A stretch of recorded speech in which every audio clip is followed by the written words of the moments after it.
दोस्तों आखिर क्या होता यदि पितामह भीष्म और कंस के बीच युद्ध होता? दोनों में कौन अधिक शक्तिशाली और बलवान था? आइए जानते हैं दोनों के असीम बल के बारे में। और यदि भीष्म और कंस के बीच युद्ध होता तो दोनों में कौन विजयी होता? लेकिन उससे पहले यदि आप हमारे चैनल पर नए हैं तो चैनल को सब्सक्राइब अवश्य करें। सबसे पहले जानते हैं कंस कितना शक्तिशाली था। दोस्तों भगवान श्री कृष्ण ने बचपन में बत्सासुर, पूतना, अघातसुर, व्योमासुर इन सभी असुरों का वध किया था। लेकिन आपको जानकर हैरानी होगी कि इन सभी को कंस ने अपनी दिग्विजय यात्रा में परास्त कर अपना गुलाम बना लिया था और कंस ने इनके प्राण इन्हें दान में दिए थे। और वहीं एक दिन जरासंध का हाथी जिसमें 1000 हाथियों का बल था तो वे हाथी कंस की नगरी में घुस गया। तब कंस मल्लयुद्ध में व्यस्त था। तभी कंस उस हाथी से भिड़ जाता है और उसे उठाकर जरासंध के शिविर की तरफ फेंक देता है। कंस का ये पराक्रम देखकर जरासंध अपनी 2 बेटियों का विवाह कंस के साथ किया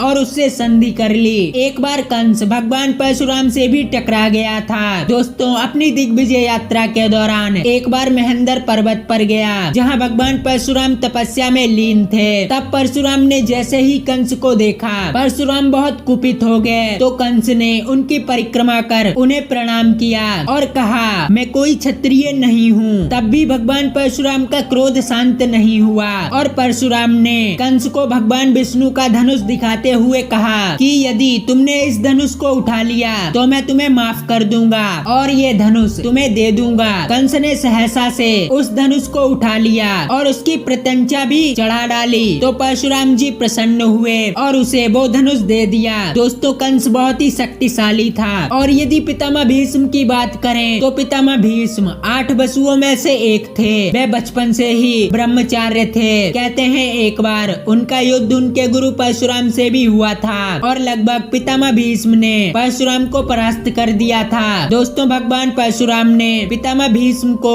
लगभग सभी दिव्यास्त्रों का ज्ञान दिया था लेकिन भीष्म के पास कुछ अपने भी शक्तिशाली दिव्यास्त्र थे। कहते हैं जब तक उनका राज्य हस्तिनापुर पर रहा तब तक उस राज्य पर किसी ने भी आक्रमण नहीं किया। पितामह भीष्म को इच्छा मृत्यु का वरदान भी प्राप्त था। दोस्तों पितामह भीष्म महाभारत काल के बहुत ही शक्तिशाली योद्धा थे। और यदि कंस और पितामह भीष्म के बीच युद्ध होता तो ये युद्ध बहुत ही प्रलंकारी होता। लेकिन कंस पितामह भीष्म के सामने नहीं टिक पाते। पितामह भीष्म को हराना असंभव था और वे अपने शक्तिशाली दिव्यास्त्रों के जरिए कंस को समाप्त कर सकते थे। क्योंकि महाभारत युद्ध के दौरान पितामह भीष्म को मारने के लिए जब अर्जुन अपने रथ पर शिखंडिनी को लाए तब पितामह भीष्म का वध किया था। और यदि कंस हस्तिनापुर जीतने के लिए उन पर आक्रमण करता तो वे कभी भी हस्तिनापुर को नहीं जीत सकता था। क्योंकि पितामह भीष्म इतने शक्तिशाली थे कि उन्होंने अपने गुरु परशुराम को भी परास्त किया था। तो दोस्तों आज की ये खास जानकारी आपको कैसी लगी हमें कमेंट में जरूर बताएं और वीडियो पसंद आई हो तो चैनल को सब्सक्राइब करके बेल आइकन अवश्य दबाएं।